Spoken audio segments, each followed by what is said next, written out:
Welcome everyone, I'm Jenni June. I'm a certified child and family sleep consultant here in Los Angeles. I'm also a lactation counselor and mother of 4 and a grandmother of 1.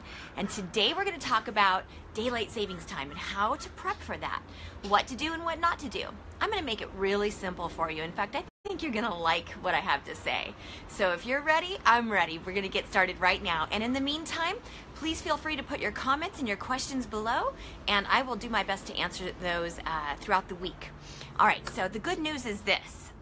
This particular time change is a lot easier to adjust to than the one that we go through in the fall with, falling back and all of that. This one is a much easier transition. And for some parents who have early risers, this can kind of help that along a little bit, because we're gonna spring back with, spring forward. Oh my goodness, spring forward with the time. We're gonna go ahead an hour ahead. And so it's gonna get earlier, earlier the sun is gonna rise and it's gonna stay out, the sun is gonna stay out later as well. So I'm seeing my friends join me. Thanks you guys, I'm glad you can hang out with me today. So here's what I want you to do. This is all you need to do. You don't need to do anything fancy like make all these gradual adjustments over a period of days, unless you want to. If you have a sensitive sleeper, you can always start on Friday and adjust their schedule back 20 minutes per day until you land on Sunday.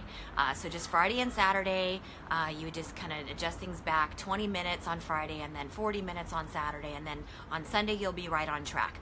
But I think that is way too complicated. And one of the things that parents, kind of mistakenly do, and this is a don't, if you're going to do that transitional, gradual transition, is, they'll dial the bedtime back and they'll dial the wake time back, but they forget to dial everything else back. And so a greater sleep debt can accumulate. So if you're going to do it, you got to do the whole schedule, their nap times, the feeding times, everything with that. And that can be kind of complicated. So, so I'd like you to just kind of bear with me here for a minute, because I think this is much easier. The truth is that nature will do the work for you if you know how to use nature in your, in the situation. So what I'm going to have y'all do, and I'd love to hear your comments after it all goes down to see how it worked for you. You can post them right here, like after after Sunday. But the first thing I want you to do is to kind of aim for a little bit earlier bedtime on Saturday night.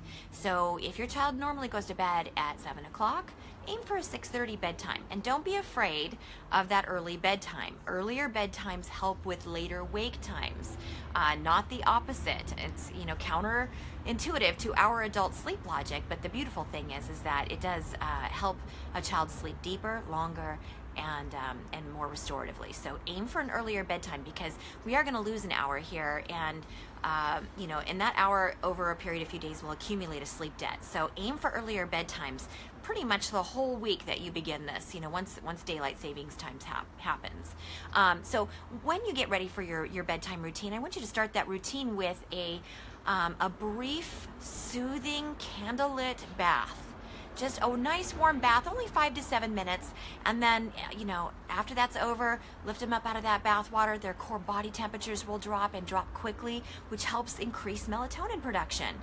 Getting them ready for a big wave of those important hormones, it's going to help them fall asleep easier, because all of those hormones will be there at sleep onset, and sleep deeper and more restoratively.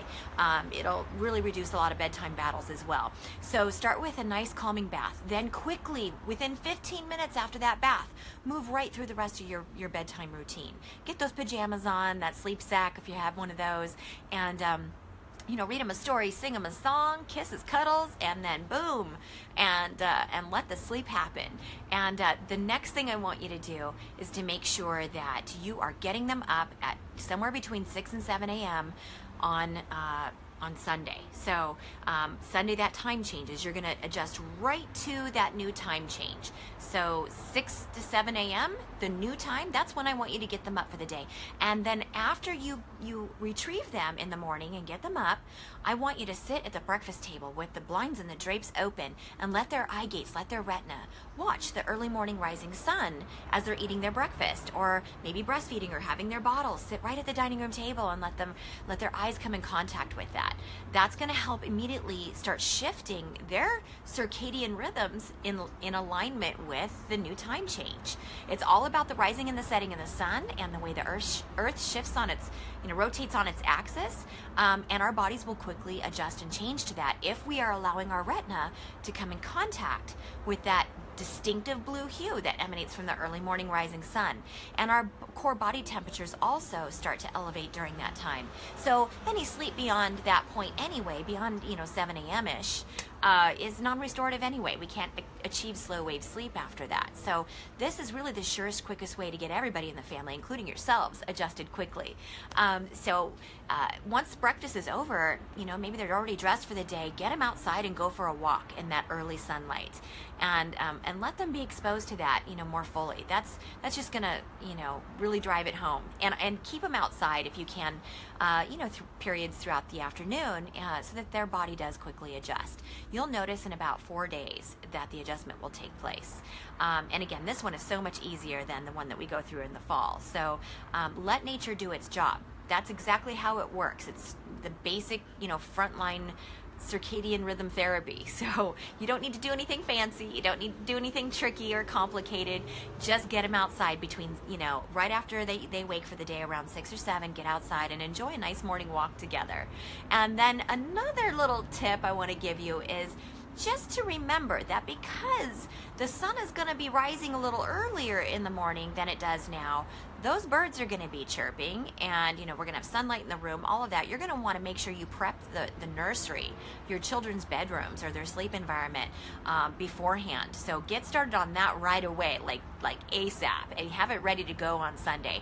Number one thing is you want to have really good blackout drapes in there, or I like to use the ones that completely just adhere to the window itself and cover the entire window behind your existing drapes or blinds. That way there are no streaks of light coming through the edges that would, potentially arouse your child awake or let them know that it's, that there's sun outside.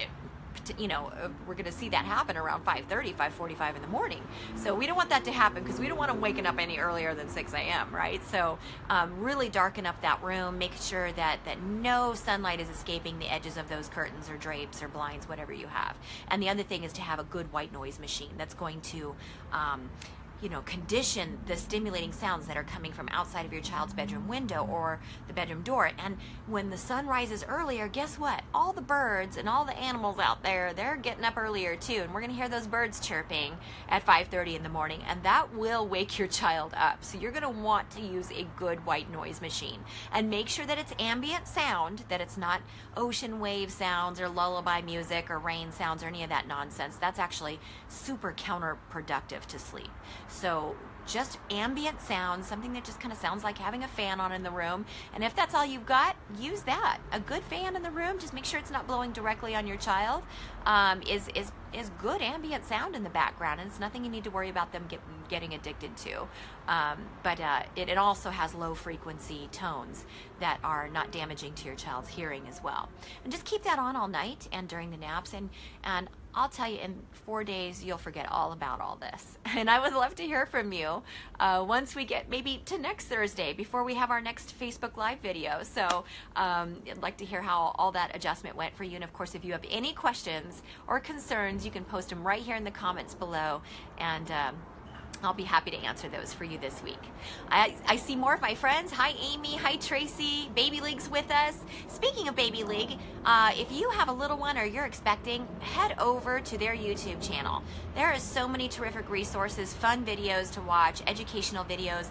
You'll even see my video series, Baby Care with Jenni June, which is 26 episodes of, just little 3-minute videos that are just super helpful and sometimes a little fun and goofy on how to really prepare and take care of your child in that first year of life. You can also find those on my website, along with all the information about how I work as a sleep consultant here in Los Angeles, and that's JenniJune.com. We'll put that right here in the comments below, and so you can go right to that link. You'll also be able to see my services and pricing and a great list of blogs. I'm going to post one here that I did for Naturepedic a little bit ago about the time, how to adjust to this time zone. It's very simple. So it'll be there for you as well as this video. All right, guys, thank you so much. It was great seeing all of you. Thank you for showing up. I see Mark and everybody. Thanks, guys. And we'll see you here next Thursday. I've got some exciting new things I'm going to do starting next Thursday. And I'm going to, post them here on Facebook. We'll let you know in a little bit here, but I'm kind of excited. I'm excited for you guys. All right, so thanks again. We'll see you next week. Bye.